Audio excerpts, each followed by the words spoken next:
Muy buenas tardes, muy bienvenidos a la Biblioteca Mexicana de la Fundación Miguel Alemán. En ocasión de la celebración de esta conferencia de mesa redonda que con el tema Terapia génica y celular avanzada, la nueva posibilidad para el tratamiento del cáncer, se lleva a cabo bajo la coordinación del doctor Juan Pedro Laclet, quien es el coordinador general del programa de salud de la Fundación Miguel Alemán. En nombre del presidente de la Fundación, el licenciado Miguel Alemán Velasco, de doña Claudia Alemán Mañani y de Daniel también Alemán, les queremos dar las gracias por asistir. Va a ser híbrida, como desde la pandemia se han acostumbrado a algunos de los eventos aquí en la Fundación, con la participación, lo sabrán ustedes, de distinguidos médicos mexicanos, dentro de los que se encuentran el doctor Alejandro Madrigal, el doctor José Narro Robles, el doctor José Carlos Crispín Acuña, y me da mucho gusto darles la bienvenida. Y ahora, en nombre de El Universal, hará uso de la palabra Ernesto Velázquez. Muchísimas gracias, doctor Carrillo. Muy buenos días a todos. Soy Ernesto Velázquez, coordinador del Consejo Editorial del Universal. Quiero agradecer la invitación de la Fundación Alemán para que el Universal se sumara a esta notabilísima mesa y saludar con mucho honor al doctor Alejandro Madrigal. Es un honor poder tenerlo en este foro, doctor, y al mismo tiempo un honor el reconocimiento que tendrá usted en los próximos días otorgado por Gran Bretaña. Es un honor para México y de verdad para todos nosotros. Saludo también con muchísimo afecto, con invaluable aprecio al doctor José Narro Robles. Saludo también con mucho gusto al doctor José Carlos Crispín del Instituto Nacional de Nutrición y a mis amigos el doctor Juan Pedro Laclet, coordinador del programa de salud de la Fundación Alemán, y a nuestra secretaria ejecutiva, la licenciada Luz Helena Cabrera. Yo quisiera mencionar, si me lo permiten unos segundos, que este foro está siendo transmitido por la red del Universal, pero también a través de las redes sociales de los periódicos aliados en red del Grupo PAR, que son el diario El Siglo de Torreón, El Informador de Jalisco, Pulso de San Luis Potosí, Novedades de Yucatán, El Debate de Sinaloa, El Imparcial de Hermosillo, Frontera de Tijuana y Crónica de Baja California. A todos ellos les queremos agradecer el esfuerzo que hacen para sumarse a esta espléndida mesa y divulgarla a todos sus lectores y a todos sus espectadores en todas estas regiones del país. De nueva cuenta agradezco a nombre del Universal que nos permitan poder ser parte de este extraordinario foro, y le regreso la palabra al doctor Alejandro Carrillo Castro. Muy buenos días. Muchas gracias, mi querido Ernesto. Pues básicamente para entregarle los bártulos de la moderación de esta mesa a nuestro querido y respetado amigo el doctor Juan Pedro Laclet, en su calidad de moderador y coordinador del programa de salud de la Fundación Miguel Alemán. Por favor, Juan Pedro.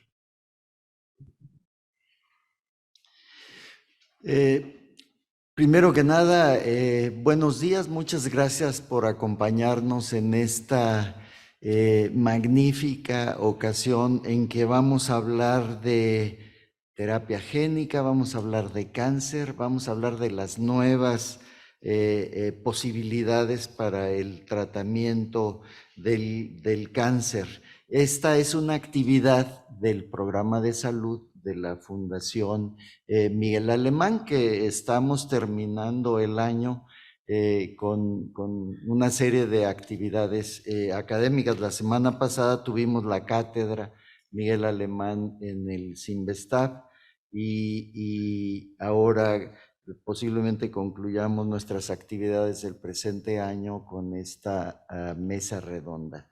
Y yo tengo el gusto de presentarles a tres extraordinarios panelistas.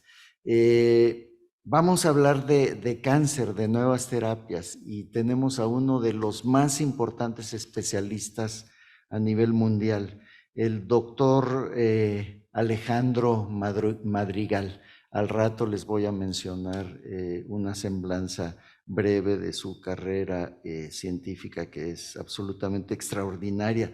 Pero también contamos con el doctor José Narro Robles, que desde mi punto de vista, pues es uno del, no sé si se me ocurre otro nombre que con un mayor conocimiento del sector salud y del sector educativo de México, para situarnos dentro de la perspectiva del problema nacional de cáncer y de terapias de cáncer. Y también nos acompaña un gran especialista del Instituto Nacional de Ciencias Médicas y de la Nutrición, Salvador Subirán, que es el doctor José Carlos Crispín Acuña. En el momento de la intervención de cada quien voy a platicar su semblanza. Entonces, como va a iniciar el doctor Madrigal, situándonos en el tema, si me lo permiten, primero voy a hablar de él. Les decía que es un gran logro contar con la presencia del doctor Madrigal para esta mesa redonda.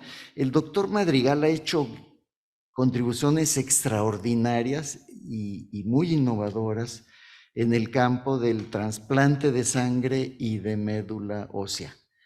Pero lo que es muy interesante es que no solo ha generado cientos de publicaciones científicas, sino que su trabajo también se refleja en que ha salvado la vida de muchos pacientes en muchos países del mundo. Esto es el verdadero impacto del doctor Madrigal. Él realizó investigaciones pioneras e innovadoras para mejorar nuestra comprensión de los factores genéticos que permiten realizar trasplantes exitosos de sangre y médula ósea.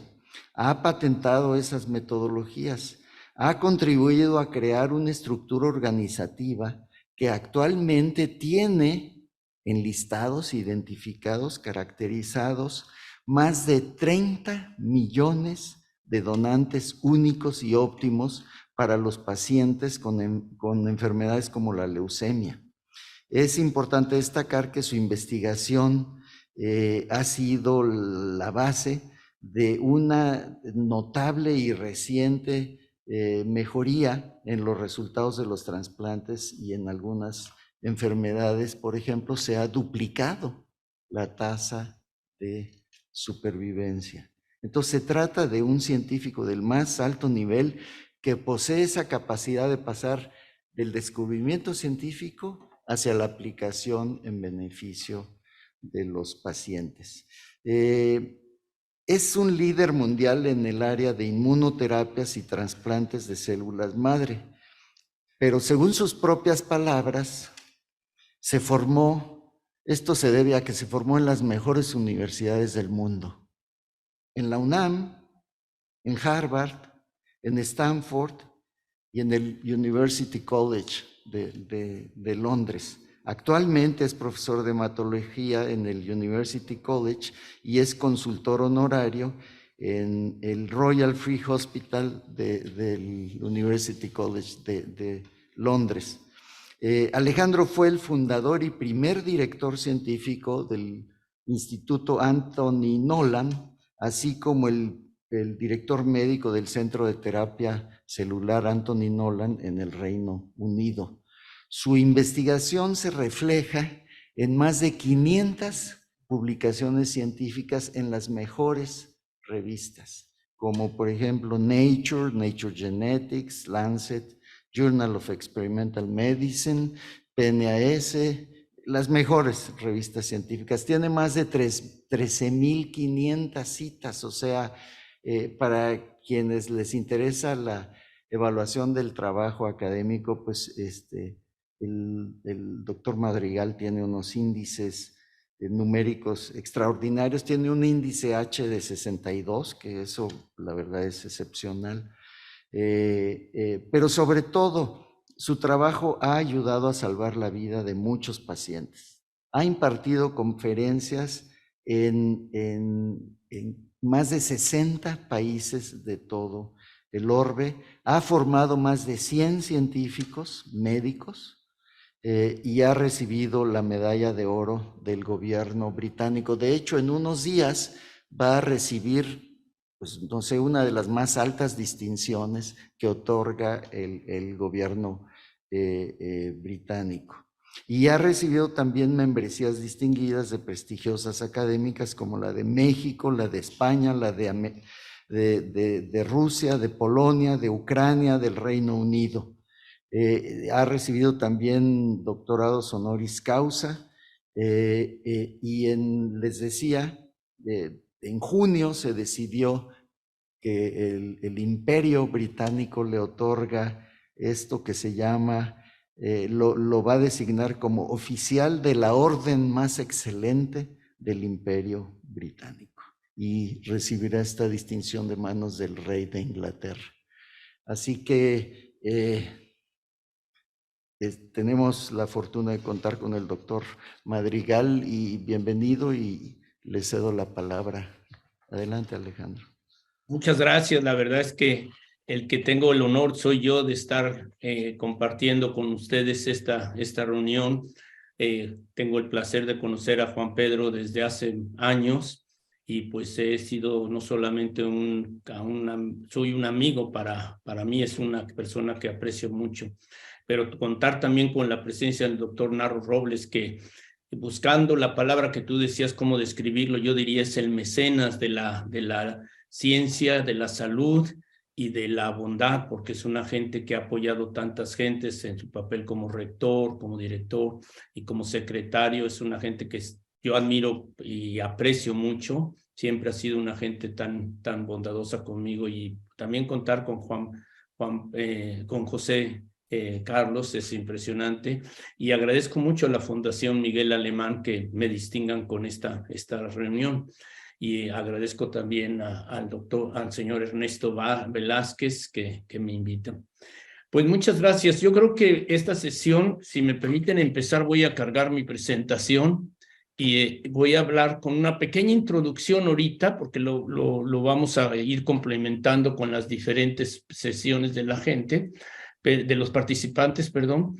Pero yo voy a hacer una pequeña introducción a lo que es el problema de lo que es el paradigma en el tratamiento de cáncer, que estamos viendo cambios totalmente serios. Sin embargo, pues yo me he dedicado toda mi vida, como decía el doctor Juan Pedro Laclet, a pelearme contra el cáncer. Desde que estaba yo en la universidad, y de todas las universidades que se mencionó, que he estado y que he tenido la fortuna de rotar, pues para mí la UNAM es la que me ha marcado más que nada, ¿no? Estoy muy agradecido a la UNAM porque ella me inculcó la disciplina, el amor a la medicina y la visión de querer ser siempre, pues mejorar para los pacientes, para mejorar la comunidad en el mundo. Entonces, pues esa ha sido mi meta. Y sin embargo, pues todavía el cáncer nos sigue venciendo. Es una pelea a muerte con la que tenemos con él, pero él lamentablemente, pues como vemos, sigue siendo en incremento. El número de casos actuales casi llega a 20 millones por año. El número se va a duplicar prácticamente, si no es que más, en los próximos 20 años. Y pues prácticamente tenemos un costo y una cosa. El cáncer es prácticamente mundial, no tiene exclusiones. Y prácticamente yo creo que ninguno de nosotros podría decir que no conoce a alguien cercano o amigos o lamentablemente muy cerca que hayamos tenido, que tengan cáncer. Como ven, el cáncer afecta todo el mundo, y además con una mortalidad muy alta. 53% de esos 18 millones de gentes han fallecido por cáncer. O sea, no solamente nos da, sino nos pega bastante duro y nos afecta. Los cánceres más frecuentes, como ustedes saben, son en cáncer de mama en la mujer, en pulmón. Es un cáncer terrible. Yo acabo de perder a una hermana por cáncer pulmonar aproximadamente hace 2 años, a pesar de que hice todo por ganarle. Me ganó otra vez este cáncer. El colon, el recto, el cáncer de colorectal.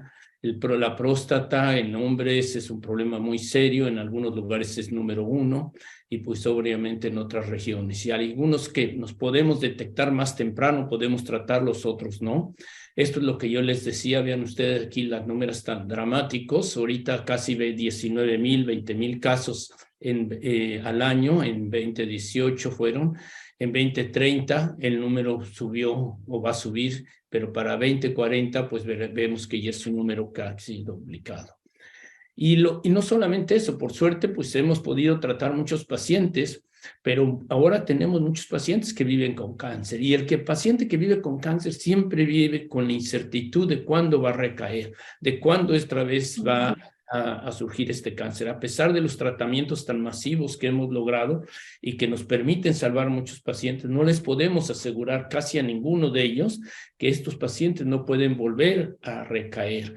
Por ejemplo, en las leucemias, el trasplante de médula ósea nos permite aproximadamente llevar a los pacientes, pues en algunas condiciones a 90% de probabilidades de sobrevida a 10 años, pero en otras son 50 y en otras son incluso menos, porque la enfermedad regresa en el 50% de los casos, y eso pues es un problema todavía muy serio.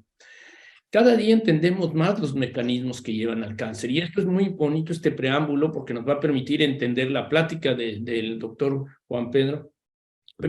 José Carlos, y al final un poquito lo que les voy a presentar de lo que estamos tratando de hacer.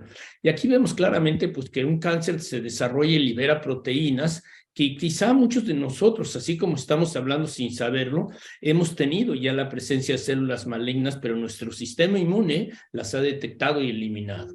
Estas proteínas que son liberadas a la superficie o a la circulación, o son reconocidas por células como las células dendríticas, células que fagocitan, que son mensajeras, que en cierta forma comunican al sistema inmune, se van a las zonas donde las células del sistema inmune circulan más, y ahí les pasa información. Son como que podría uno decir células chismosas, que le van a informar al sistema inmune que hay una célula normal. Esto no solamente ocurre con cáncer, ocurre con infección.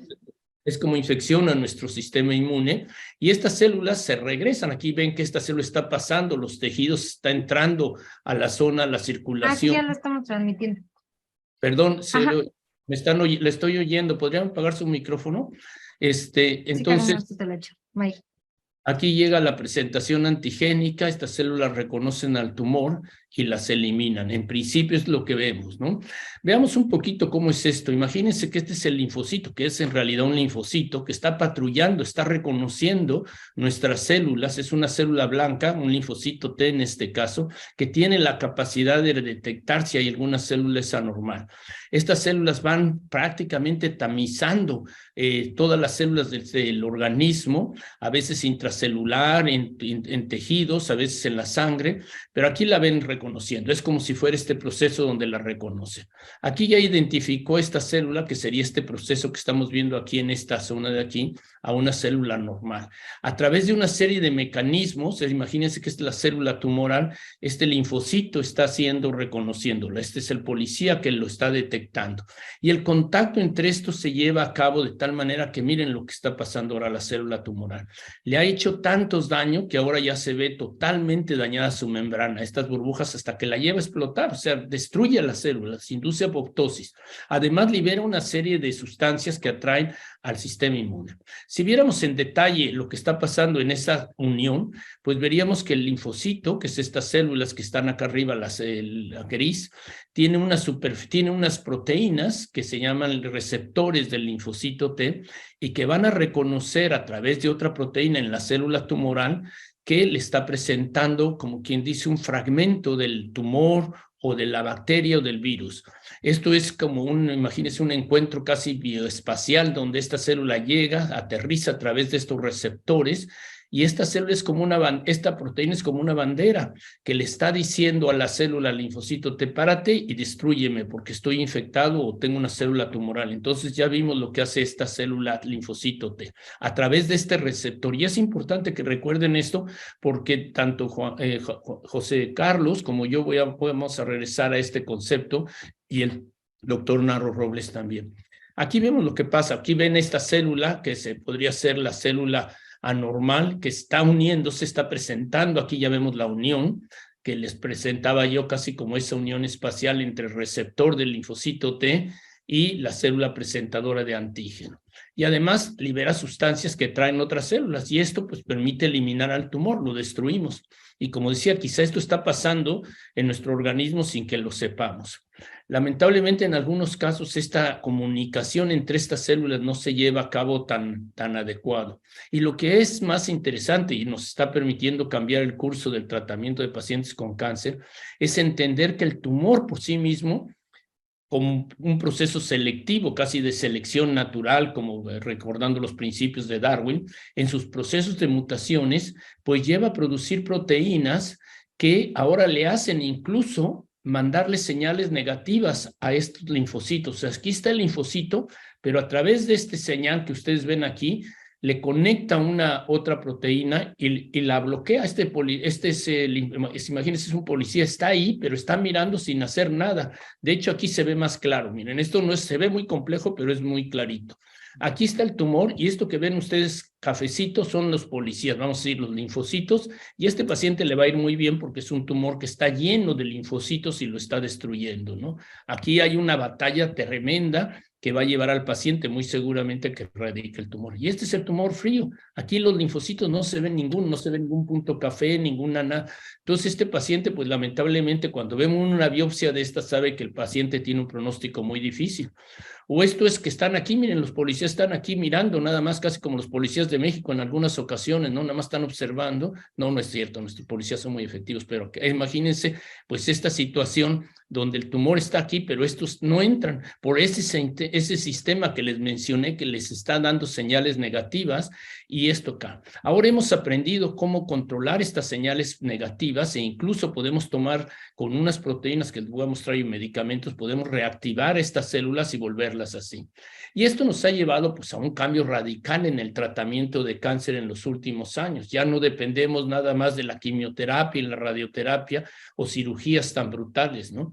No voy a entrar en detalles, pero ahora tenemos manera de pegarle al tumor, no nada más con quimioterapia, pero tenemos trasplantes, tenemos targets o monoclonales o anticuerpos que nos permiten bloquear o activar los linfocitos y llevarlos a que estos reconozcan o bloquear esta proteína que les digo que es la señal negativa que el tumor expresa, y al hacer esto, pues el linfocito se activa. Tenemos maneras también de activar tanto al tumor como a los dos, ¿no?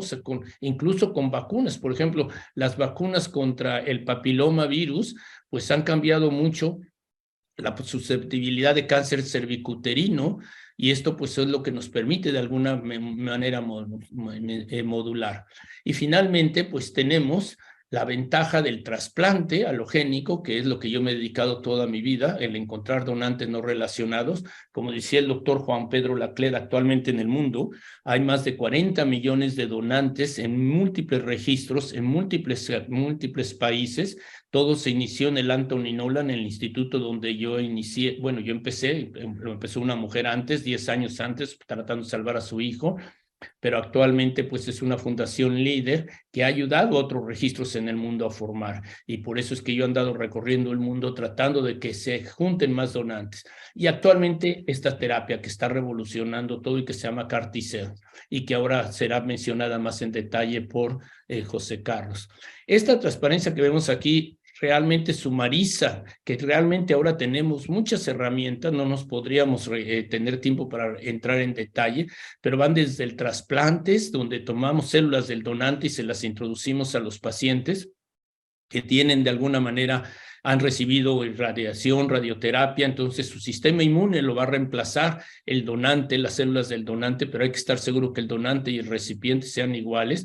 También obtenemos células madre del cordón umbilical, de la placenta, y esto generalmente hemos ayudado a crear bancos que le llamamos públicos, porque las gentes donan su cordón, y esto ha permitido que tengamos aproximadamente 700,000 cordones umbilicales en muchos bancos públicos.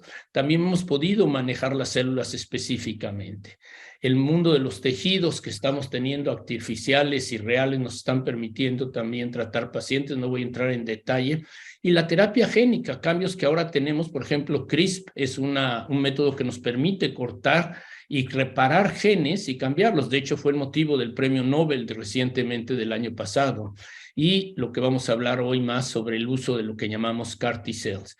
Y aquí me voy a detener un poquito para dejar ahora al siguiente ponente que continúe, que de acuerdo a lo que el doctor Juan Pedro Laclet nos diga. Gracias. Gracias, Alejandro, por esta magnífica exposición que nos sitúa dentro del problema del cáncer y del tratamiento del cáncer. Mientras el doctor Crispín pone la presentación, permítanme mencionarles que el doctor Crispín también estudió en la Facultad de Medicina de la UNAM. De hecho, ahora me doy cuenta de que los 3 participantes en esta mesa redonda fueron alumnos de la Facultad de Medicina de la UNAM, de la Facultad de Medicina. El doctor Crispín se especializó en medicina interna y reumatología en el Instituto Nacional de Ciencias Médicas y Nutrición Salvador Subirán en la Ciudad de México. Realizó un doctorado en ciencias biomédicas también en la UNAM y una estancia postdoctoral en la Escuela de Medicina de la Universidad de Harvard. En 2009 se incorporó al Hospital Beth Israel como instructor de medicina, y en 2012 fue nombrado Assistant Professor de Medicina en la Escuela de Medicina de la Universidad de Harvard. Su trabajo ha recibido financiamiento de los Institutos Nacionales de Salud de los Estados Unidos, del CONACYT, de la Alianza para Investigación en Lupus y en Artritis, entre otras fuentes.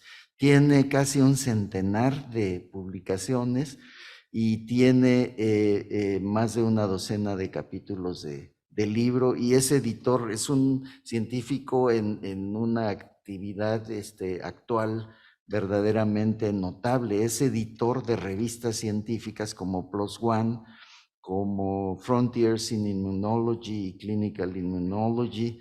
Es investigador del más alto nivel en México, es nivel 3 del SNI, miembro de la Academia Mexicana de Ciencias, y en el 2015, afortunadamente, regresó al Departamento de Inmunología y Reumatología del Instituto Nacional de Ciencias Médicas y Nutrición para establecer un laboratorio que estudia tolerancia inmunológica en el contexto del cáncer y de la autoinmunidad. Gracias por estar aquí, José Carlos, adelante. Gracias por la invitación.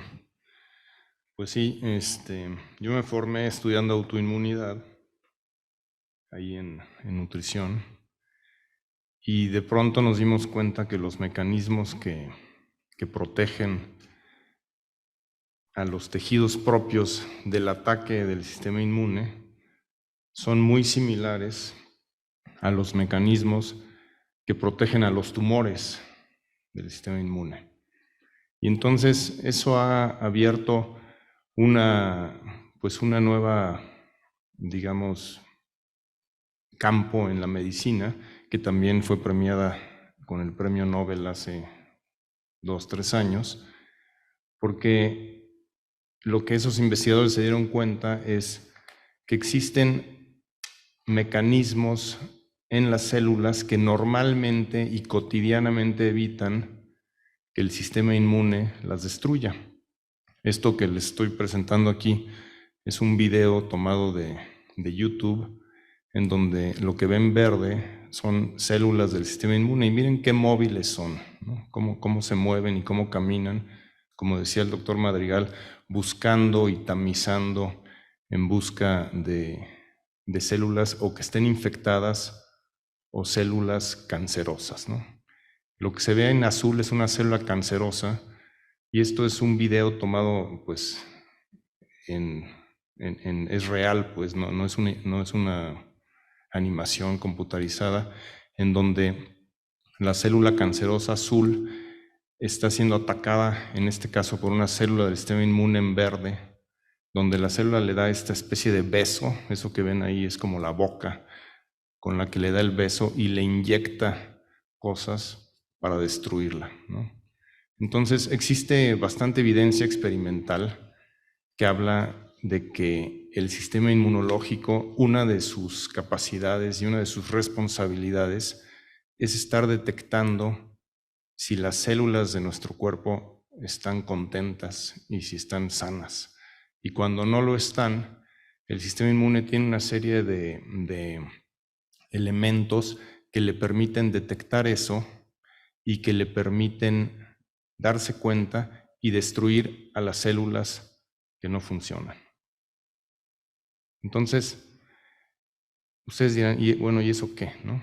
Entonces, de ahí viene este concepto que se llaman células CAR T-cells, y CAR es un acrónimo en inglés que significa Chimeric Antigen Receptor, o sea, receptor de antígenos quimérico. Esto es porque las células CAR son linfocitos T, es un tipo de glóbulo blanco de los cuales todos tenemos, y son esos glóbulos blancos justamente los que son encargados de detectar y de destruir a células tumorales y encargados de detectar y destruir células infectadas.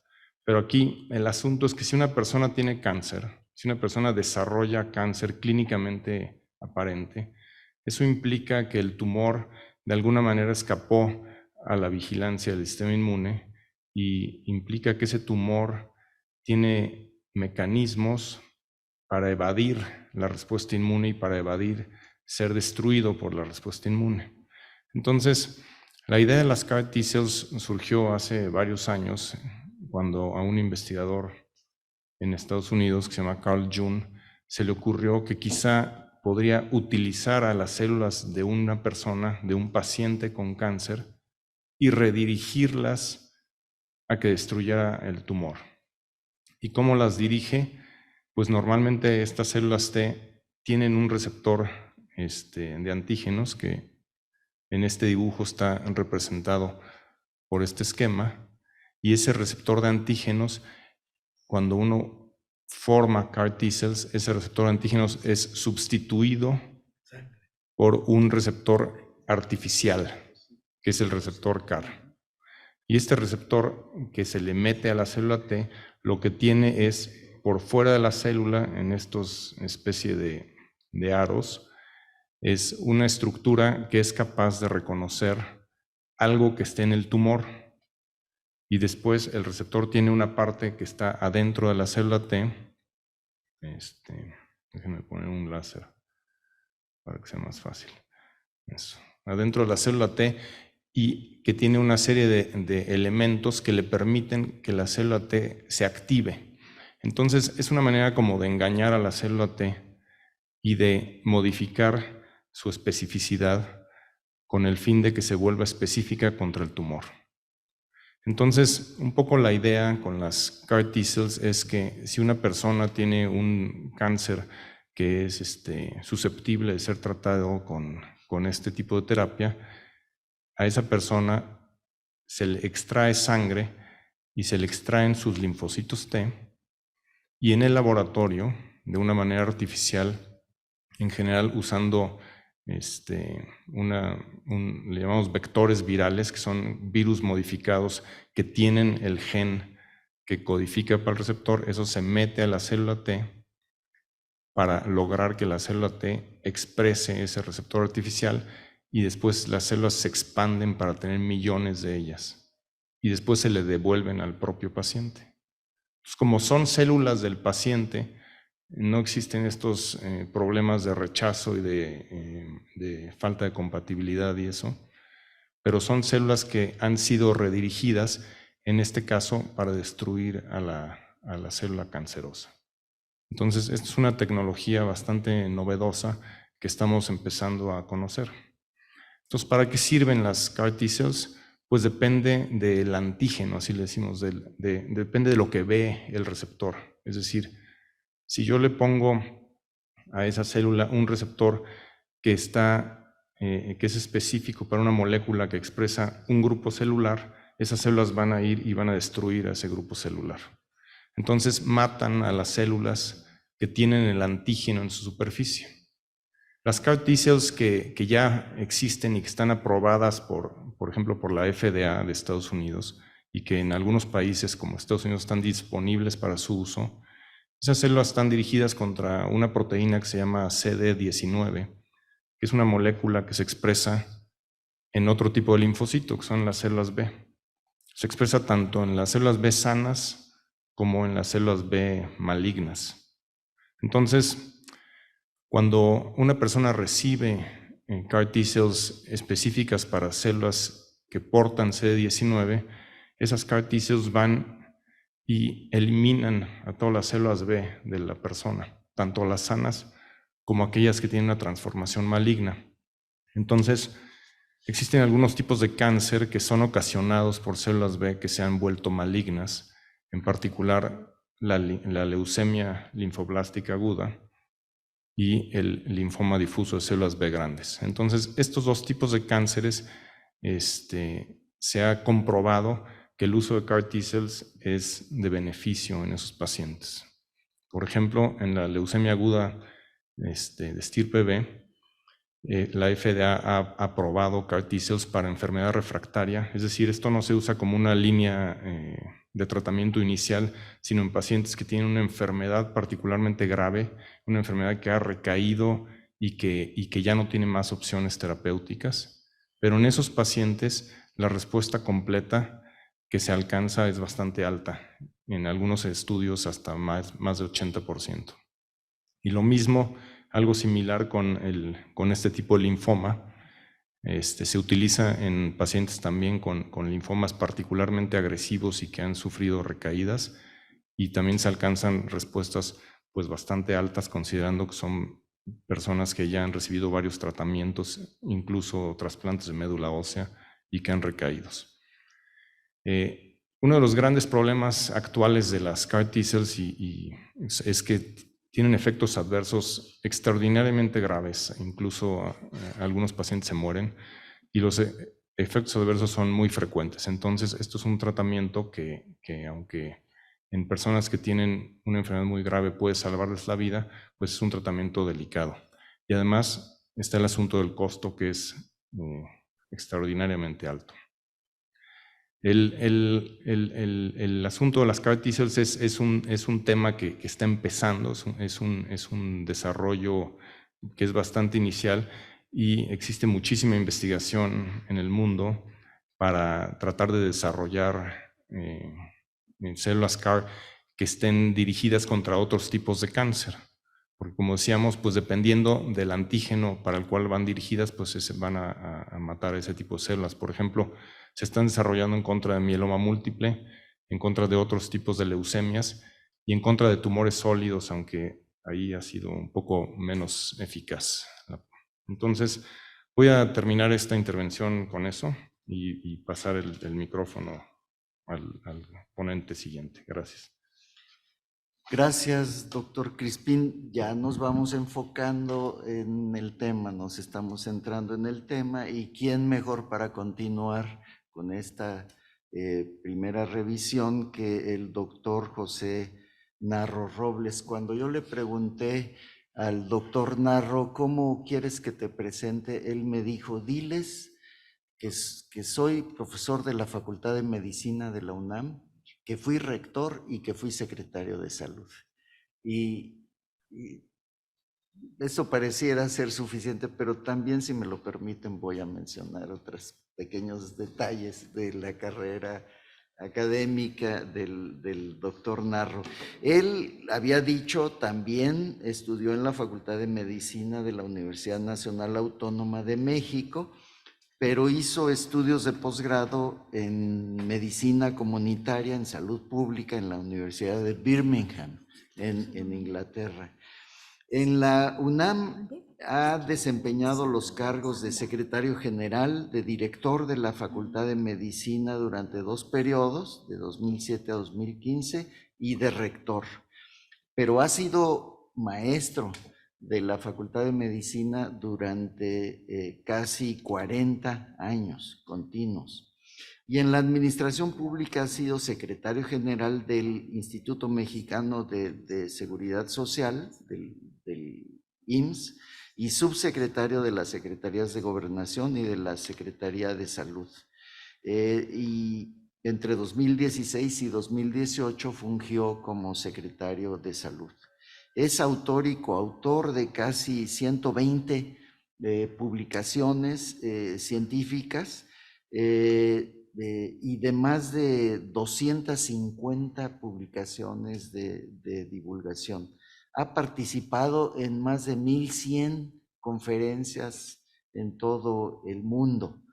Es miembro de la Academia Nacional de Medicina, de la Academia Mexicana de Ciencias, de la Academia de Médicos, de la Academia Real de Médicos de Inglaterra, de la Real Academia Nacional de Medicina de España, y es profesor honorario de la Universidad de Buenos Aires en Argentina. Ha recibido múltiples distinciones nacionales e internacionales, como entre ellas la condecoración Eduardo Lisiaga y el reconocimiento al mérito médico en nuestro país, pero también ha recibido 20 doctorados honoris causa, entre los que podemos mencionar algunos de universidades del extranjero, como la Universidad de Salamanca en España, la de Birmingham en Inglaterra, la de La Habana en Cuba, la de la Universidad Ricardo Palma de Perú, la Universidad de Chile en Chile, la Universidad de Arizona en Estados Unidos, entre otras. Y ha sido distinguido con el galardón de oro de la Universidad Ramón Llull de Barcelona, en España, la condecoración Bernardo O'Higgins del gobierno de Chile, la encomienda de la Orden de Isabela Católica, otorgado por el gobierno de España, y la condecoración de la Orden de la Legión de Honor, que en grado de oficial le confirió el gobierno de la República Francesa. Bienvenido, doctor Narro, tiene usted la palabra.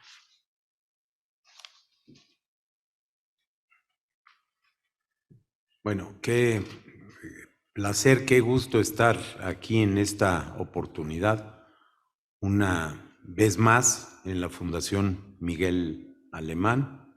Qué bueno tener amigos tan extraordinarios que le hacen caso a uno y cuando uno pide que se sea más sencilla en la presentación, pero debo decir que le tengo que dar las gracias aquí al doctor Laclet, porque por alguna equivocación estaba montado un trabajo diferente. Entonces, aquí ahorita con el doctor Crispín, amablemente me hizo favor de resolver el problema y voy entonces, en consecuencia, a poder hacer la presentación. Entiendo que vamos a tener una segunda oportunidad. Entonces, voy a dividir la presentación en 2 grandes tópicos. Y el primero, si la puedo pasar acá, con esta o acá, a ver. Primero para decir gracias. Y quiero ir dando las gracias a quienes están en la lámina y a quienes yo no necesariamente sabía que iban a estar aquí. Por supuesto, quiero decirle gracias a la Fundación. Quiero decirle muchísimas gracias al doctor Alejandro Carrillo, un amigo de muchísimos años, muchos lustros, varias décadas, una porción importante de mi vida. Muchas gracias, querido Alejandro. Quiero decirle gracias al doctor Madrigal. Tengo una lámina que le voy a dedicar a él porque no pensé que él fuera tan generoso y tan amable con mi persona y no vayan a pensar que es simplemente reciprocidad. Tengo que decirle muchas gracias al doctor Crispín por su presencia, por su capacidad para transmitir lo complejo y volverlo sencillo. Muchísimas gracias a quienes están aquí, Luz Helena y varios de los colaboradores de la Fundación, por supuesto a Ernesto Velázquez, decirle muchas gracias. Voy a hablar una lámina. En una lámina voy a sintetizar parte de lo que quiero decir de Alejandro y voy a hablar de asuntos que tienen que ver con este tema y con muchos otros. Voy a hablar un poco de la investigación científica en el país y de las cosas que se nos están dificultando.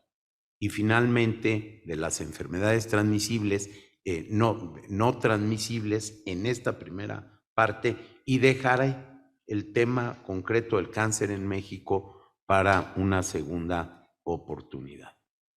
El personaje. Y es el personaje porque esta conferencia, mesa redonda, esta participación es en parte un homenaje a Alejandro Madrigal. El doctor Madrigal es un investigador, ya lo describió, incluso con datos cuantitativos, el doctor Laclet. Es un investigador extraordinario. Es efectivamente fundador y primer director académico del Anthony Nolan. Es un mexicano destacado que, lo digo con toda convicción, estamos en deuda con él en este país. Y estamos en deuda porque ha sido más reconocido fuera de México que dentro de nuestro propio país, a pesar de que él se ha preocupado por mantener el contacto. Me consta porque cuando yo fui rector de la universidad, por ejemplo, él promovía, buscaba la participación de las áreas de la ciencia mexicana en proyectos que él encabezaba, en instituciones donde él colaboraba. Y si es un gran investigador y un mexicano, es un ser humano extraordinario. Entonces, me nace decirle a Alejandro Madrigal que me da mucho gusto compartir esta mesa redonda con él. Unas palabras sobre la investigación, y muy sencillas. Pasamos del gran contenido de la ciencia a poner en relevancia la importancia que tienen la ciencia y la investigación.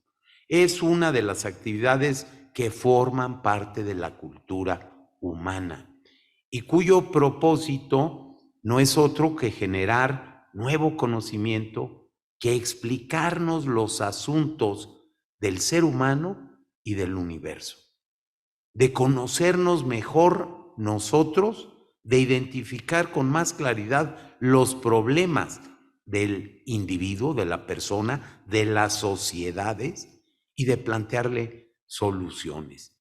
Es, por tanto, una actividad creativa, educativa, que es indispensable para el progreso, para la identificación de problemas y para el planteamiento de soluciones a los mismos. Se trata de una actividad que genera conocimiento y que debe ser entendido como un bien público fundamental, motor del desarrollo, del avance tecnológico y de la innovación productiva. Si el ser humano ha logrado desarrollarse, se debe a muchos elementos, sin duda alguna. Hay muchos motivos que explican ese desarrollo de la especie humana, pero sin duda, ahí están la educación y ahí está, por supuesto, la investigación, la curiosidad del ser humano, el poderse preguntar por qué y el tratar de encontrar algunas respuestas. Hay que decirlo, bueno, hay experiencias en nuestro mundo, sin duda, en el país, pero no tenemos una gran tradición en materia de investigación científica. Y sin embargo, hemos conseguido a lo largo de los años desarrollar parte de la capacidad que tenemos. Ahí hay algunos ítems que son importantes. Yo quiero resaltar que tenemos un Consejo Nacional de Ciencia y Tecnología que acumula a estas alturas pues más de 50 años de experiencia, de vida, de desarrollo, y que algunos personajes muy jóvenes, por ejemplo Alejandro Carrillo, tuvieron que ver con los primeros años, con el impulso a aquel CONACYT de aquellos años, la organización del Sistema Nacional de Investigadores y la elaboración de documentos muy diversos, la formación de sociedades científicas, algunas que tenemos como la Academia Nacional de Medicina, que tiene más de 150 años de existencia, o no con tanta antigüedad, pero la Sociedad Mexicana de Bioquímica o la Academia Mexicana de Ciencias, por ejemplo, para decir, nos falta, pero ahí estamos. ¿Qué tenemos que hacer como sociedad? Y para poder avanzar en lo que estamos hablando, invertir más.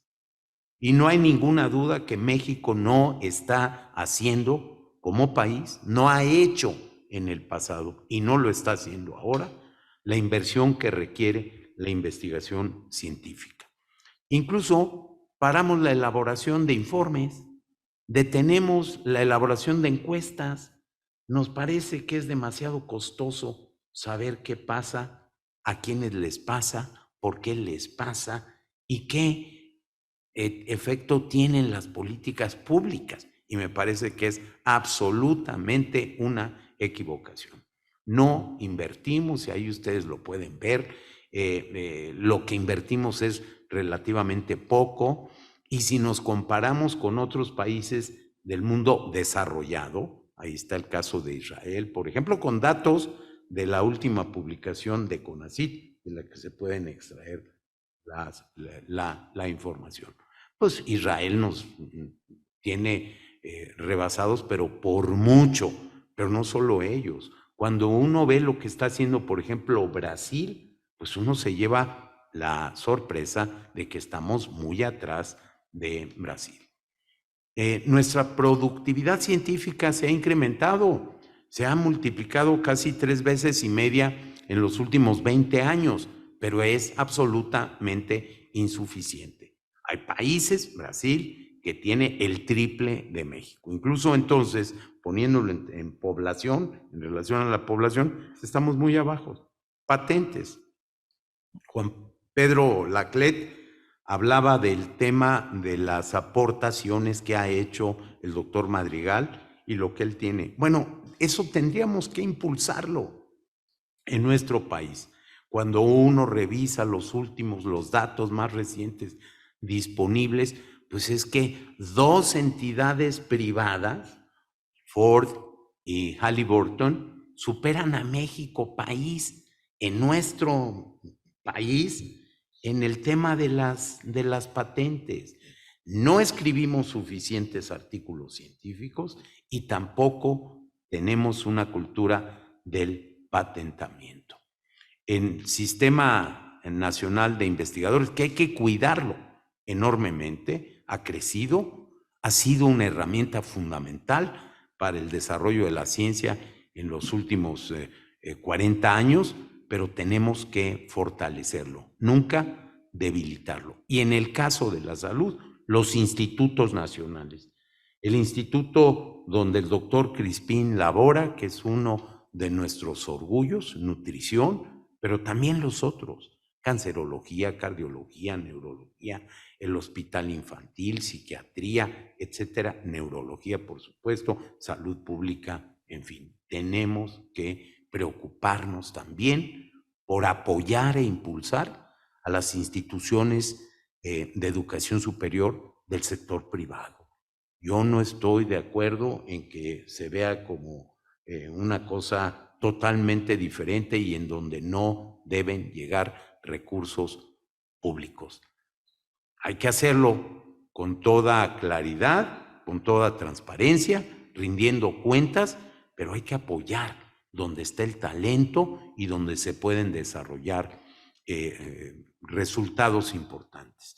Graduamos doctores en todas las áreas de la ciencia, pero no en cantidad suficiente. Si uno compara lo que pasa, por ejemplo, en 2019, con la formación de 3.500 estudiantes de doctorado que se gradúan, con lo que están haciendo Corea, España, Brasil, el Reino Unido, Alemania, la India o, por supuesto, Estados Unidos y China, estamos verdaderamente muy, muy atrás. Y todavía hay un desnivel en el caso de las mujeres y una concentración geográfica de la investigación en la ciudad capital, en nuestra área metropolitana, o cuando uno ve Ciudad de México, Estado de México, Nuevo León y Puebla, que concentran el 53%, por ejemplo, de los integrantes del Sistema Nacional de Investigadores. O el hecho de que la Ciudad de México, con 8.800 investigadores, tiene el 29% de los investigadores nacionales y más que 22 entidades federativas con la menor cantidad de investigadores. Unas cuantas palabras sobre el tema general de las enfermedades no transmisibles. Primero decir, las no transmisibles forman parte de las primeras causas de muerte en México y en el mundo. Y ahí está, por supuesto, el cáncer. Vamos a ver algunos de los datos. Son patologías que disminuyen la calidad de vida, que generan un enorme impacto económico, una afectación económica en los presupuestos familiares y en los presupuestos públicos, y que generan dolor, falta de productividad y luto en la familia. Ahí están 8 de las primeras causas de muerte en México, con los datos más recientes del INEGI, y ahí están, desgraciadamente, COVID como primera causa, COVID-19 en 2021, con 238,000 defunciones, con el 22% prácticamente de las muertes, y después seguidas las enfermedades del corazón, la diabetes, los tumores malignos, que normalmente son esas las 3 primeras causas de muerte. Hoy, por la pandemia, yo lo digo responsablemente, pero con mucho dolor, debido al mal manejo de la pandemia, tenemos que lamentar el caso de que COVID vuelva a ser la causa, una causa infecciosa, y que incluso influenza y neumonía, donde seguramente están ahí mal diagnosticados muchos otros casos también de COVID, pues aparece en las primeras causas. Pero después están las enfermedades del hígado, las cerebrovasculares y, desgraciadamente, otro de nuestros grandes dolores, el caso de los homicidios.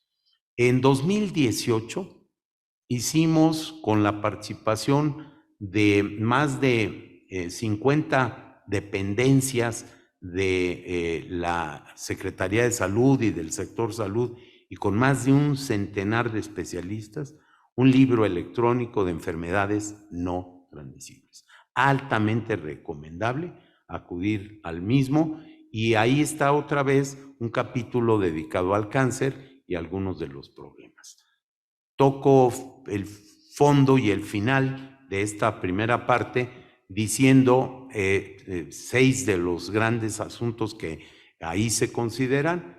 Vivimos una profunda transición epidemiológica que se ha prolongado mucho, que seguimos teniendo enfermedades transmisibles, que no hemos logrado desplazar, salvo al caso de las enfermedades infecciosas gastrointestinales, de las 10 primeras causas de muerte. Ahí siguen estando las respiratorias a lo largo de las últimas décadas. Y emergen brutalmente, con un crecimiento bárbaro, la diabetes, las enfermedades del corazón y, por supuesto, los tumores malignos.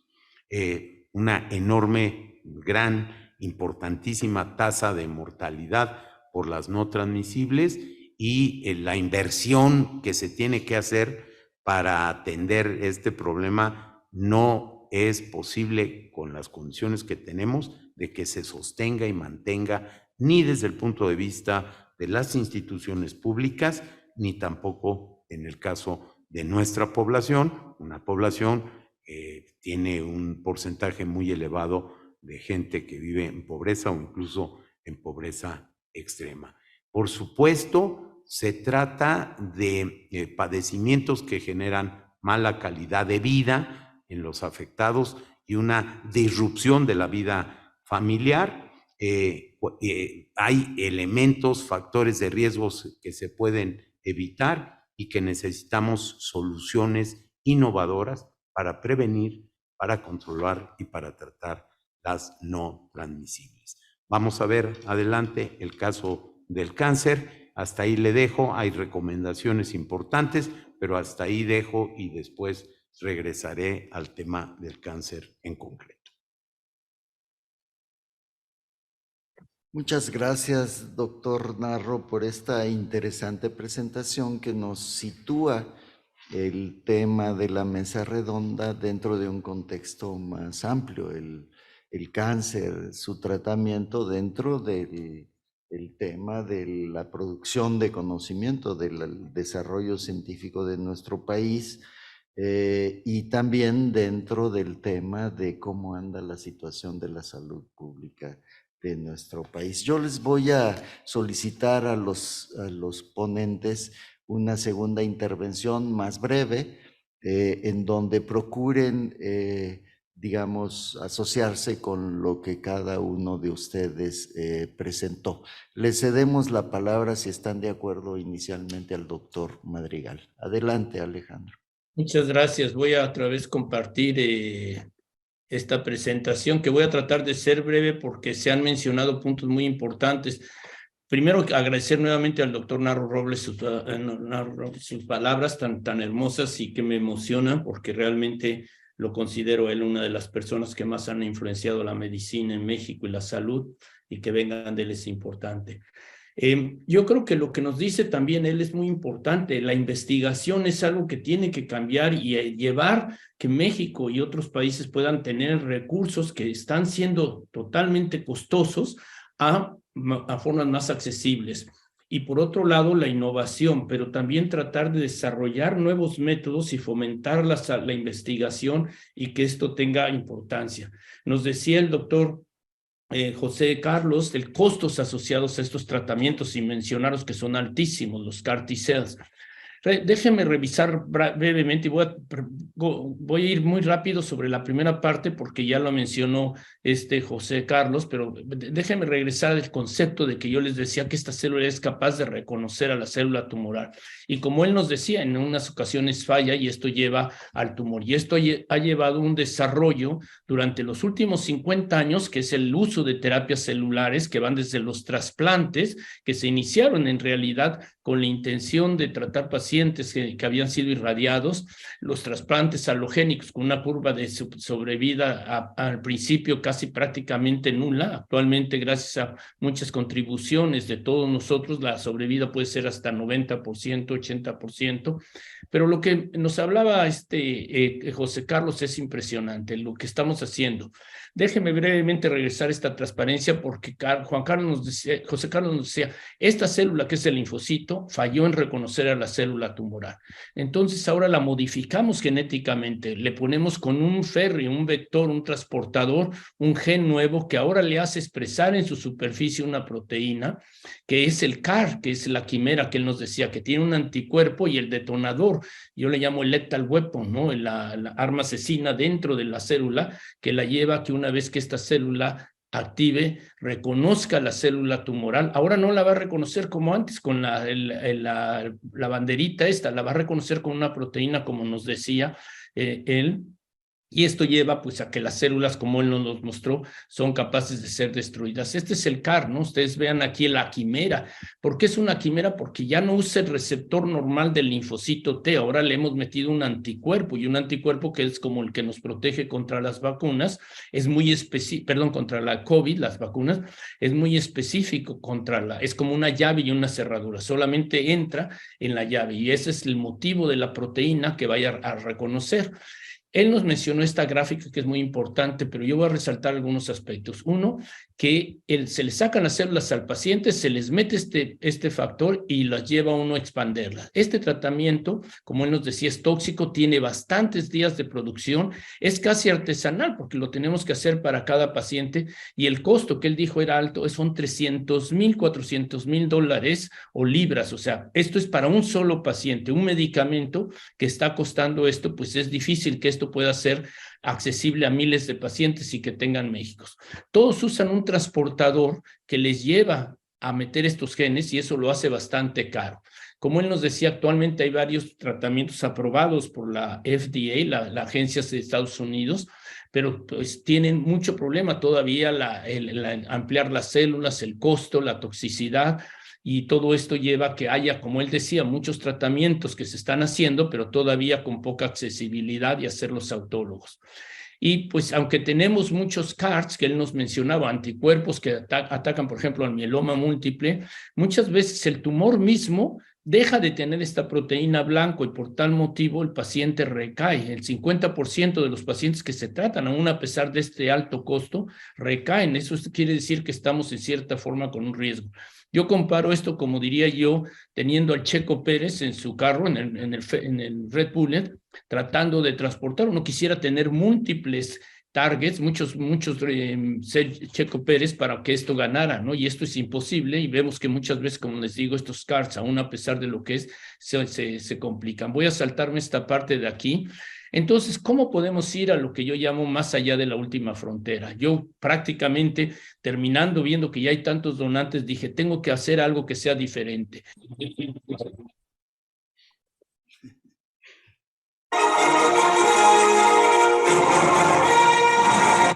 Entonces, este es un proyecto que yo junté, lo que yo llamo los 7 magníficos. Me fui a Europa y dije, ¿quiénes son las gentes líderes que están haciendo cosas en CAR T-cell y que nos puedan llevar a que bajemos el costo y que sea accesible y más de todo? Este es el proyecto que les voy a mostrar rápidamente. Está basado en un premio Nobel, que también, como decía el doctor Narro Robles, la investigación es fundamental. Este hombre mostró algo por lo que se le dio el premio Nobel. Yo tengo un artículo que les voy a compartir que acabo de escribir sobre la contribución de premios Nobel en terapia celular. Pero este es un concepto muy importante.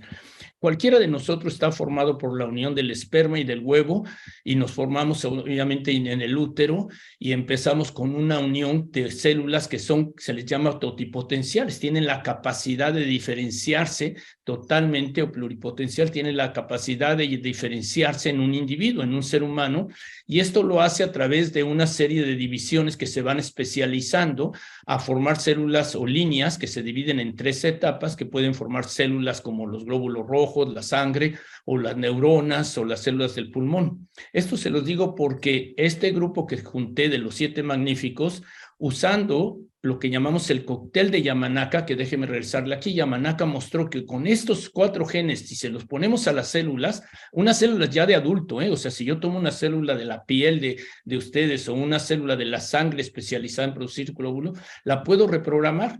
Y esto quiere decir que cuando la reprogramo, ahora ya tengo una célula de adulto que la vuelvo a volver casi como embriónica. Y ahora esta misma célula, que era un fibroblasto, ahora la puedo hacer que produzca líneas que produzcan cardiocitos, células del corazón o glóbulos rojos. O sea, imagínense, yo puedo agarrar células de cualquiera de ustedes y puedo hacer de ello elementos que normalmente se necesitan de un embrión. Entonces, tomando el modelo de Yamanaka, nosotros agarramos una fuente de células del cordón umbilical y le añadimos el cóctel de Yamanaka. Y ustedes las ven aquí en esta plaquita de Petri, cómo las diferenciamos. Y esto ya podría ser un embrión.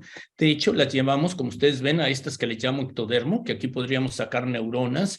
Las llevamos a endodermo y de aquí podríamos sacar pulmón y otros elementos. Y las llevamos a mesodermo, que son las células que queremos, porque ahí podríamos hacer o corazón, células cardíacas o células de la sangre. O sea, de una célula de adulto estamos reprogramándola y podemos formar células embriónicas y de estas rediferenciarlas en diferentes células que querramos. Tenemos que checar que están bien hechas, pero estas células ya están. Bueno, esto me lo voy a pasar porque esto no es tan importante, pero las tenemos que hacer compatibles y hacer que vayan a ser más aceptables. Por eso buscamos células que tuvieran, células de cordón umbilical que tuvieran lo que la misma banderita del padre y de la madre, de tal manera que sean más aceptables. Entonces ya tenemos una fuente de células que es universal, o sea, es como producir las mismas tortillas, miles y miles. Ahora les tengo que poner el vector, nos decía José Carlos que hay que poner un vector viral para introducir los genes, pero el vector viral no nos sirve porque es nada más, como les mostré, Checo Pérez cabe ahí. Queremos meter múltiples y queremos atacar tumores. ¿Y cuáles son las nuevas herramientas? Bueno, Daniel tenía lo que yo llamo el pequeño trenecito. Él había desarrollado en España también un elemento basado en un sistema genético, que no tengo detalles de entrar, en crear ahora ya no un vector viral, sino un elemento genético que está basado en transposomas, que ustedes le llaman el trenecito porque cada una de estas cosas amarillas, imagínense un vagón aquí, otro vagón, y esa es la locomotora, la azulita, pero además la puedo depositar donde quiera que yo quiera en el genoma humano. El genoma humano tiene aproximadamente 3 billones de bases, y aterrizar una navecita, pues es difícil, pero aquí está el trenecito y lo puedo depositar donde yo quiera, en los 3 billones de bases, en un solo gen específicamente. Entonces sé dónde se queda, no entra por aquí o entra por allá, sino lo pongo en un gen que sé que si lo afecto no le voy a hacer daño a ese gen. Entonces yo ya tengo, como quien dice, una célula universal cargada con un trenecito, depositada donde yo quiero. ¿Y qué es este? Ahora lo que quiero hacer es cargarla con genes que puedan permitir entrar a los tumores, navegar, que la célula no nada más que se vuelva como una célula de estas linfocitos, que pueda entrar a los tumores y que pueda llegar. Aquí vean el trenecito, miren, tiene un vagón aquí lleno con rojo, otro vagón más, otro rojo, otro. Entonces ven, la intensidad sube, o sea, puedo transportar más genes a la vez. Y si necesito más, pues le meto, o sea, ya no corto el genoma, sino imagínense cómo pasa con los trenes, separo los vagones y le meto otros 4 vagones. Entonces tengo aquí a la célula con el vagón verde, le meto el gen rojo y ahora la expando. Entonces puedo poner múltiples genes. ¿Y por qué quiero múltiples genes? El primero es un gen suicida, por si las cosas van mal, yo tengo esta célula, se la meto al paciente, pero si activo este gen suicida con una pastilla simplemente que le doy al paciente, destruyo esas células, o sea, intoxico a las células. Luego le quiero meter, como decía José Carlos, CARs que reconozcan ciertas proteínas, y esto nos lleva a diferenciarlos. Esta también me la voy a pasar. Tenemos ya el gen suicida y tenemos que meterle CARs, y otro de los 7 magníficos tenía, por ejemplo, una proteína, un blanco, que se llama ROR2, que se expresa en cáncer de mama, en cáncer renal, en cáncer de glioblastoma, el cerebro, que es uno de los problemas más serios que tenemos, y en tumores sólidos. O sea, ya tengo el trenecito cargado con múltiples CARs, por si me falla uno, tengo otros que están ahí y las puedo cargar. Entonces tengo múltiples elementos que le puedo ir metiendo al vagoncito, tantos como yo quiera. Incluso esto es un transportador, o sea, la mera hora las células estas que les dije universal, pues me pueden hacerlas diferenciar a lo que quiera y llevarlas a donde sea. Y como tengo el trenecito, la puedo cargar. Imagínense que ustedes quieren mandar un tren a Tijuana lleno de algodón, o otro tren a Oaxaca, si es que tuviéramos todos los sistemas ferroviarios. Así yo tengo la capacidad, por ejemplo, con infecciones. Una de ellas es aspergilosis, el hongo. Ustedes han visto cuando las frutas se les echa a perder, cómo ponen esas cosas blancas alrededor, que son los hongos. Pues así los pulmones de pacientes inmunosuprimidos se nos llenan y no tenemos tratamiento para ellos. Entonces nosotros tenemos también proteínas o anticuerpos que reconocen proteínas en los hongos, y entonces aquí ven cómo un anticuerpo se le pega a este hongo que se llama aspergilosis, cómo con un CAR puedo destruirlos. Aquí vean el pulmón todo lleno, esto negro, es el aspergilosis, ¿no? Este hongo. Aquí le pongo un control, sigue habiendo esto. Aquí le pongo el CAR que lleva el anticuerpo y lo destruyo. Entonces, pues este trenecito yo le voy cargando en un vagón un gen, en otro vagón otro, en otro vagón otro, y luego como son células embriónicas, prácticamente las puedo diferenciar a diferentes elementos de la sangre, no solamente linfocitos T, puedo hacer células que se llaman NK, o puedo hacer macrófagos cargados de esto, y me pueden permitir llegar a un tejido más específico. Entonces, pues este es un producto que realmente nos va a permitir llevarlo. Tenemos varios proyectos que estamos investigando entre los 7 magníficos para tratar de llevarlo, pero vean lo que nos dicen los expertos. El aplicante, estos son cuando nos evalúan, ¿no? Los aplicantes proveen una convincente visión de cómo contribuir radicalmente nuevas células, integrando diferentes tecnologías disruptivas. Voy aquí, la visión a largo término es convincente, con un alto impacto en la economía y en la sociedad. Este producto va a costar aproximadamente no 300,000, no 400,000, no lo voy a hacer para cada individuo, lo voy a hacer, miren, este experto 4 voy, ya con él me salto al final. La visión es radicalmente nueva tecnología, con potencial transforma en efecto para el tratamiento de una gran cantidad de enfermedades cuando hay solución, desde cáncer, inmunodeficiencias, hasta resistencia de anticuerpos. Yo comparo, el CAR que nos explicaba José Carlos es muy bueno, está actualmente, pero cuesta 300,000.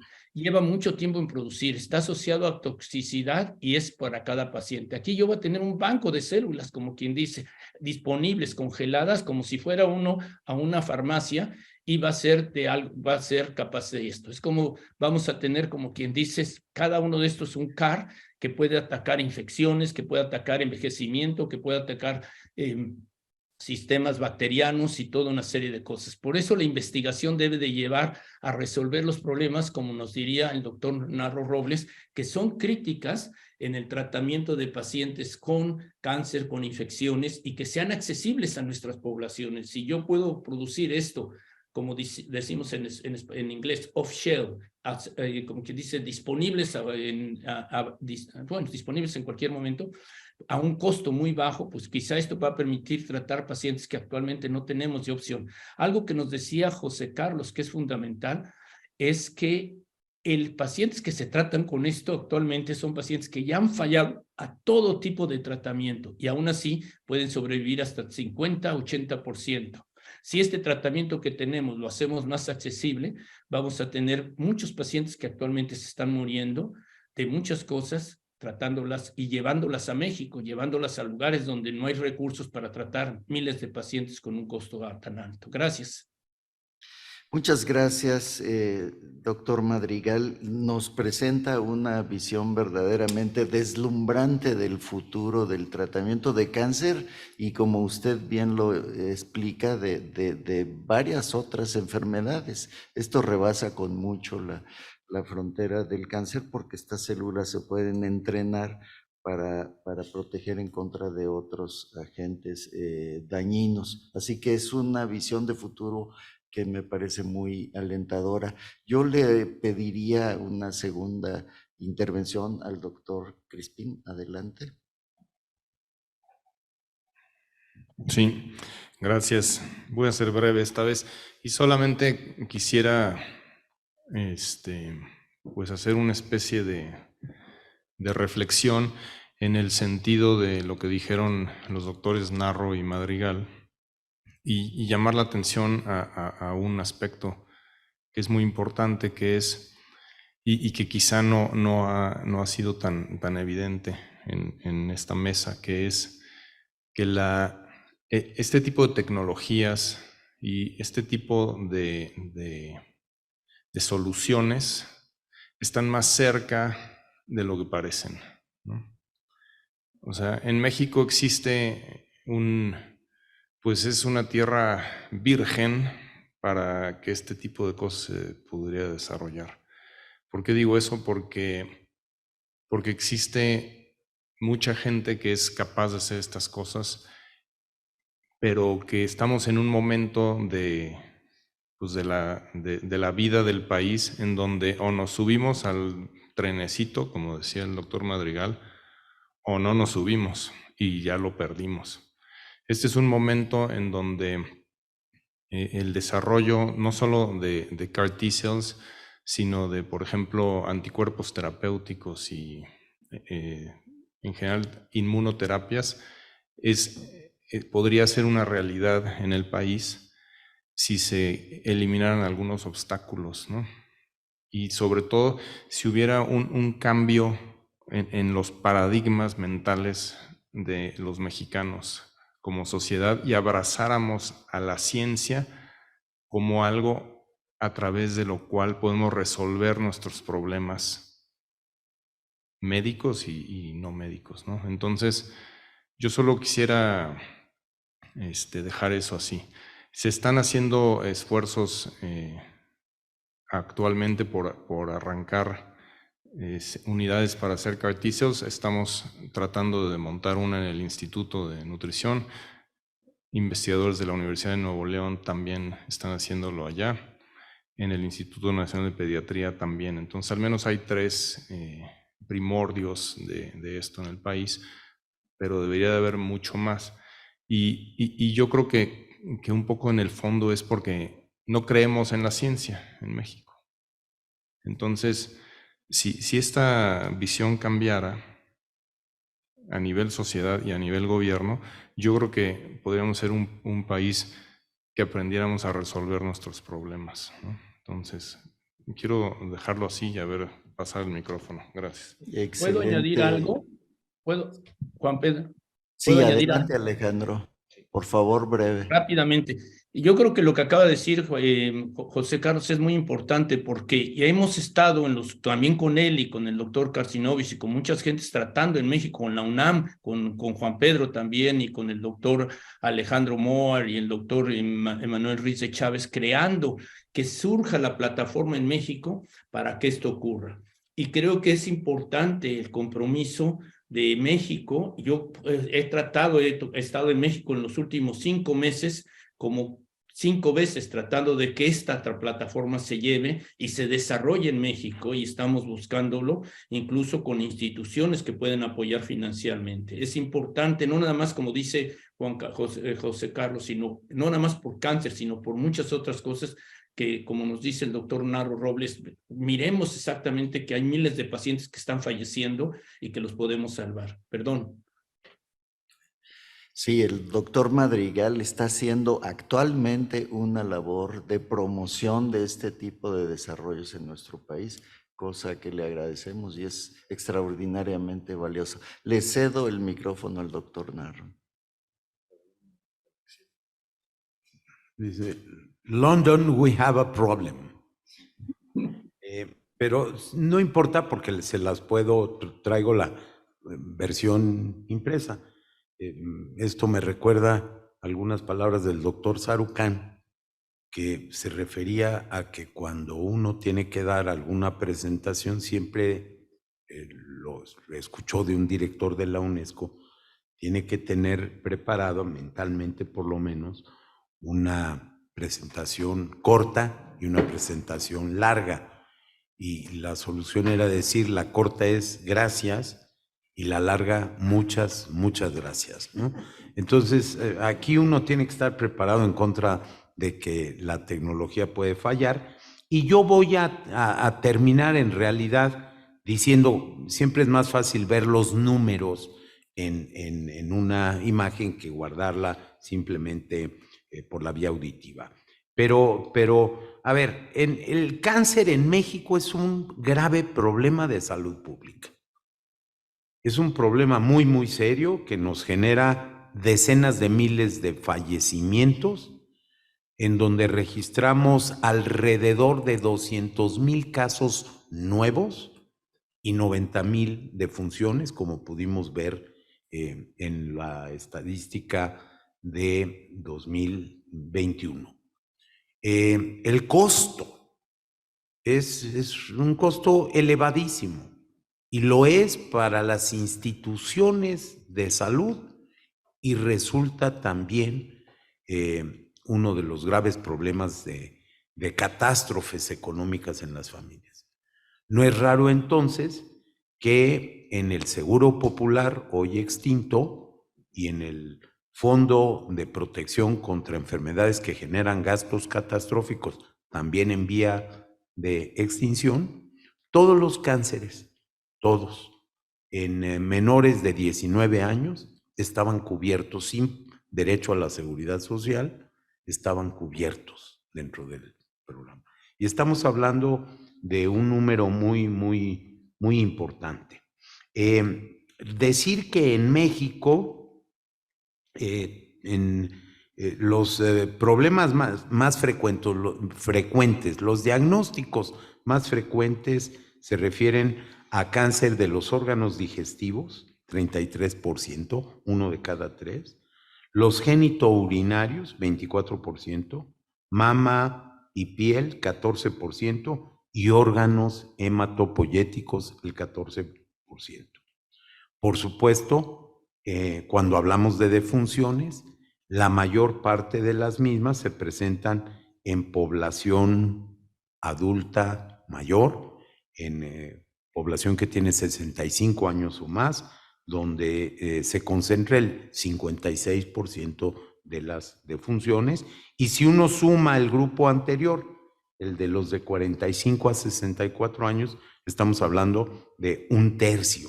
Entonces, sumados los dos son la inmensa mayoría de las defunciones en población de 45 años y más. Cuando hablamos de los casos más frecuentes, no de defunciones ya, sino de casos más frecuentes, en primer lugar está el cáncer de la mama. Más de 20,000 casos nuevos por año. Sigue el de la próstata, con más de 14,000. El cérvico-uterino, que ha disminuido mucho por muchas razones, por los programas de salud pública, por la detección temprana y oportuna, y seguramente empieza a tener un efecto la vacunación en nuestras niñas, que yo espero que se recupere todo el programa de vacunación contra el virus del papiloma humano. Después de cérvico-uterino, colorectal y finalmente pulmón.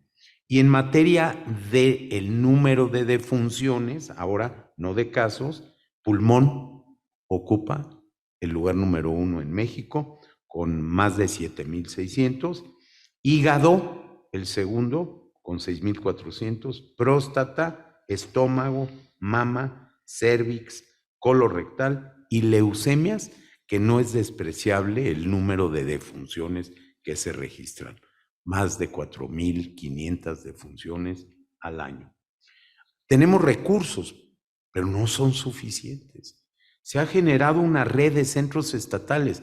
Hay 28 centros estatales en nuestro país. No son suficientes.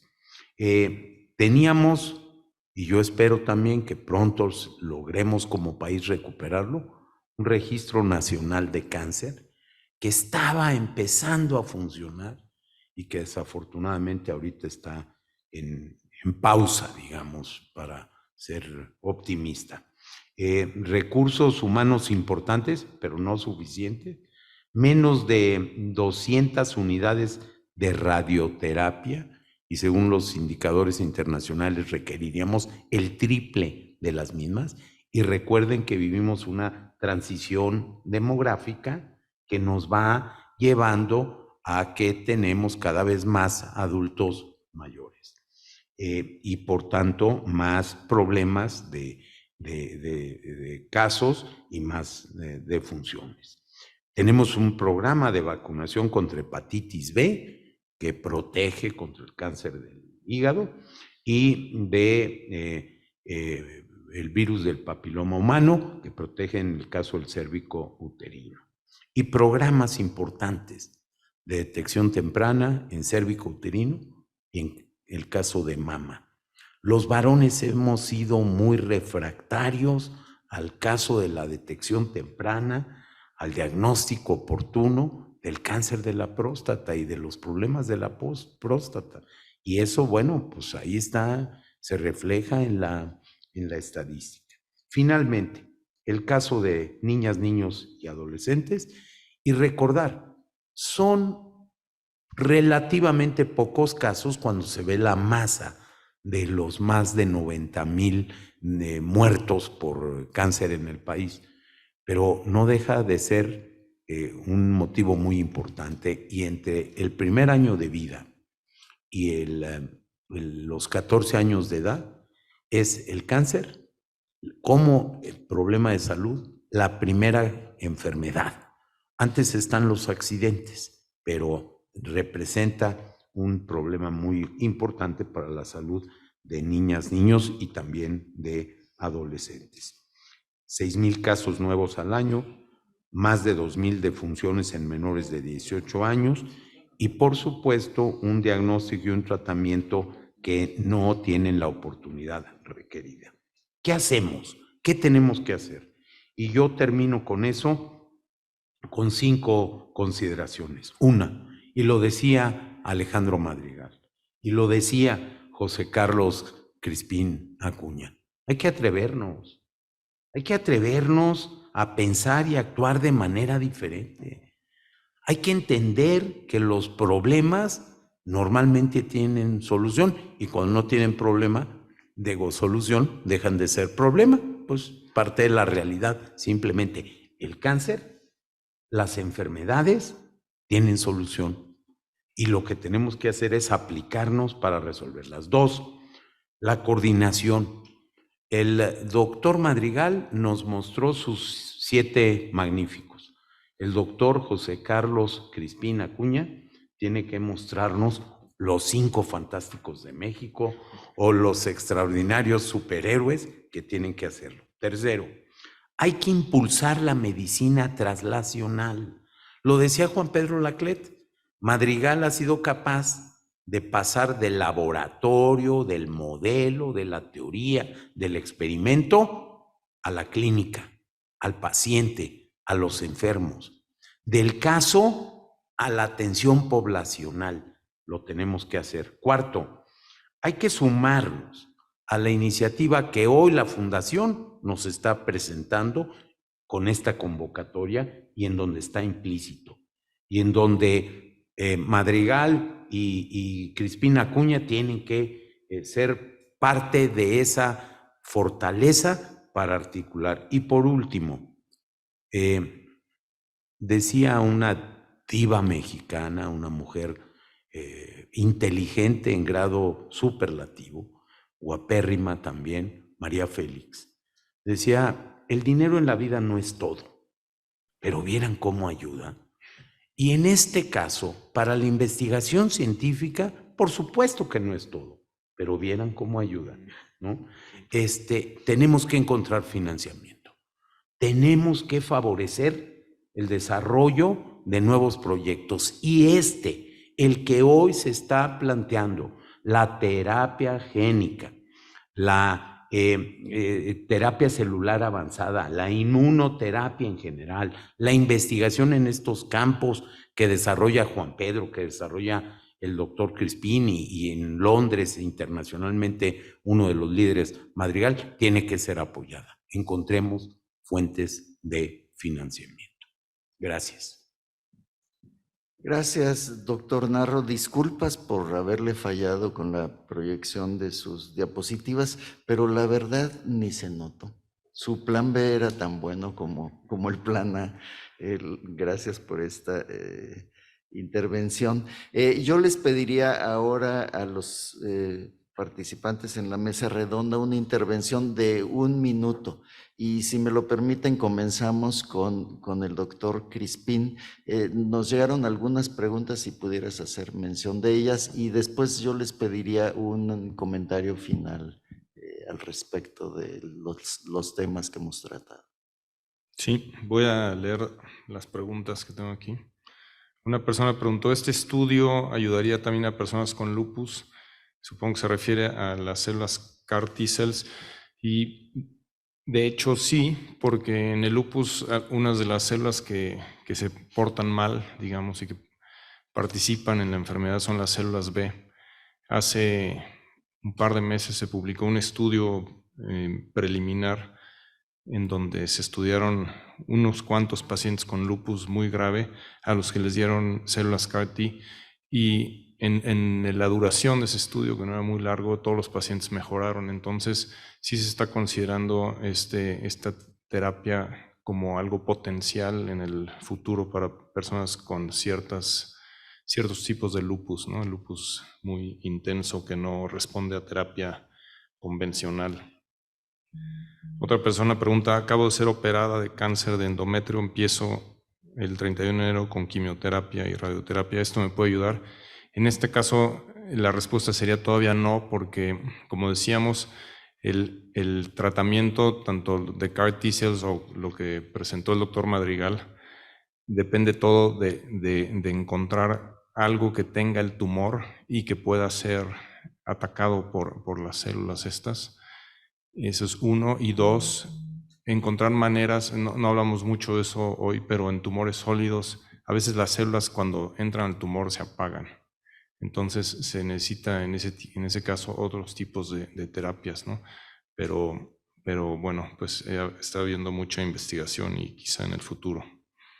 Y la tercera pregunta dice, ¿en cuánto tiempo creen que este tipo de tratamientos pueda ser accesible para pacientes en general? Pues ahí está la parte del costo y de la implementación en el país. Y en gran parte este tipo de tratamientos son tan costosos en nuestro país porque importamos todo, ¿no? Entonces, la respuesta es, el día que empecemos a generar nuestras propias soluciones y nuestras propias inmunoterapias en el país, los costos van a disminuir dramáticamente para nosotros y también la accesibilidad a los pacientes en general. En este momento, este tipo de terapias no son accesibles en México, ni hay, ¿no? Y en otros países son poco accesibles. También el doctor Madrigal podrá decir cuál es la experiencia en Londres, por ejemplo. Pero esas son las 3 preguntas. Gracias, doctor Crispín. Yo le pediría entonces ahora al doctor Madrigal y posteriormente al doctor Narro que vayan ensamblando una especie de conclusión de esta mesa redonda. Adelante, Alejandro. Brevemente, yo diría que se han resaltado los puntos críticos que nos sacuden en México. Yo diría que México tiene, y yo he tenido muchos estudiantes de doctorado conmigo en México, en Londres, haciendo el doctorado, y son líderes actualmente en México y afuera. Y conozco muchos mexicanos que, o sea, la capacidad creativa de nosotros es enorme. Lo que se necesita es que haya un apoyo institucional a las investigaciones, que haya fomento, que haya reconocimiento de los líderes como José Carlos y de otros que se proyecten. Yo creo que lo vimos con las vacunas, y ustedes lo saben, México respondió, era como estar viendo que pasaban los trenes en el otro lado, pero nosotros decíamos, ¿cuándo van a llegar las vacunas a México? Y llegaron. O sea, es posible que nosotros tengamos la capacidad, y no nada más fue por las actividades del gobierno, fueron por instituciones privadas, académicas, institucionales que comentaron, con charities, con fundaciones que hicieron posible, con la Fundación Carlos Slim, con muchas fundaciones que hicieron la participación de que las vacunas actualmente hayan salvado tantas vidas en México. Yo creo que México tiene la capacidad de implementarlas cuando se vuelven problemas globales y se analizan globalmente, donde el gobierno, las instituciones, las fundaciones, la gente misma se envuelve. Ahorita ustedes le preguntan a una gente qué piensa, cuál es la mejor vacuna, y se ponen a discutir media hora que si la Pfizer, que si esta, que si aquella, porque todos se envolvieron en este problema, en esta crisis. Y tenemos que hacer que haya conciencia, no nada más de las instituciones, no solamente de los investigadores, de la comunidad en general, porque es la que nos va a permitir presionar. No hay nada peor, como dice el doctor Narro Robles, que perder a un familiar. Y cuando muere de cáncer, o cuando perdemos un padre o un hijo, que un padre trae, como él dice también, catástrofes en México. Entonces, el compromiso. No puede ser que aceptemos que esto es algo de la vida normal de todas las gentes. Todos tenemos que decir, tiene que cambiar esto, porque como dijo el doctor Narro Robles, ¿tiene solución o deja de ser un problema? Entonces, con esto yo diría que necesitamos trabajar no solamente en desarrollar estas plataformas, es desarrollar una cultura en general. Yo estoy tratando, como lo dice el doctor Juan Pedro, de transmitir todo esto, de entrenar gente, de llevar conceptos, de llevar métodos que puedan hacerlo más accesible a México. Y he tenido mucha respuesta de muchas instituciones. He buscado otros 7 magníficos, entre ellos está José Carlos, y también está Juan Pedro. Entonces, y la UNAM, y neurología, cancerología, y el doctor Manuel Ruiz de Chávez, y mucha gente que están liderando esto. el doctor David Karsinovich y todo esto. Entonces yo creo que hay que fomentar y llevar esto como una cascada, que todo el mundo se envuelva. Gracias. Gracias por la oportunidad, gracias de estar con todos estos gigantes que están en la mesa, y que quiero agradecerle también al doctor Alejandro Carrasco de que me haya invitado a esta unión, y le agradezco mucho todo. Gracias, doctor Madrigal. Adelante, doctor Narro. Bueno, yo solo quisiera terminar con una nota de optimismo. Yo me defino como un optimista irredento y hoy a lo mejor no lo probé, pero quiero terminar con mucho optimismo. El nuestro, es un gran país. Es un país extraordinario, es un país grande. Somos la demografía número 10, somos una extensión geográfica de las primeras 15, una economía muy fuerte, tenemos biodiversidad, hemos desarrollado una cantidad insuficiente, pero muy importante, de gente preparada, muy bien preparada. Tenemos instituciones, tenemos identidad, nos reconocemos, sabemos trabajar en equipo, tenemos una enorme cantidad de ventajas y tenemos problemas y hay que reconocerlos. Cuando no se reconoce un problema, es muy difícil que se resuelva.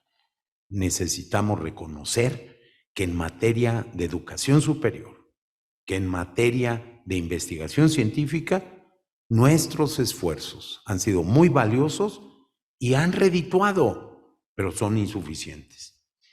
La prueba del gran impacto que tiene en la vida de las personas la investigación científica, la más reciente, no será la última, y a lo mejor no es la mejor, pero es la más reciente, la producción de vacunas anti-COVID. En menos de un año, a partir del reconocimiento de la enfermedad, en diciembre, finales de diciembre de 2019, en diciembre, el 8 de diciembre de 2020, en Londres, estaba empezando la vacunación y unos días después, incluso en nuestro país, se estaba vacunando. Llevaban hasta hace unos días más de 13,000 millones de dosis aplicadas en el mundo. Entonces, ese es un ejemplo. Se han salvado miles de vidas gracias a esta vacuna y miles más, millones de vidas en la historia de la vacunación. Entonces, claro que se puede, claro que tenemos que hacer un esfuerzo y claro que tenemos que contar con políticas públicas y con financiamiento que protejan, ayuden, estimulen, fomenten la investigación científica. De que hay la calidad, la hay. Aquí estoy yo rodeado de pura calidad científica, de pura calidad académica, y a la distancia con el doctor Madrigal, su grupo y sus conexiones, sin duda se puede. Gracias, Alejandro Carrillo, por todo este trabajo de la Fundación. Gracias, Juan Pedro. Muchas gracias, doctor Narro. Yo quisiera que quedemos con este mensaje optimista que nos transmite al final el doctor Narro, y de esta manera concluimos la mesa redonda. Esperamos que haya sido alentadora, iluminadora para quienes nos han acompañado. Aprovecho la oportunidad para agradecer nuevamente al Universal y a su red de diarios aliados que nos permiten tener un alcance casi nacional en la transmisión de este programa, y simplemente reiterar que esto se trata de una actividad apoyada por la Fundación Miguel Alemán a través de su programa de salud. Muchas gracias a todos por su atención. Buenas tardes. Gracias. Gracias. Hasta luego. Buenas noches o buenas tardes allá.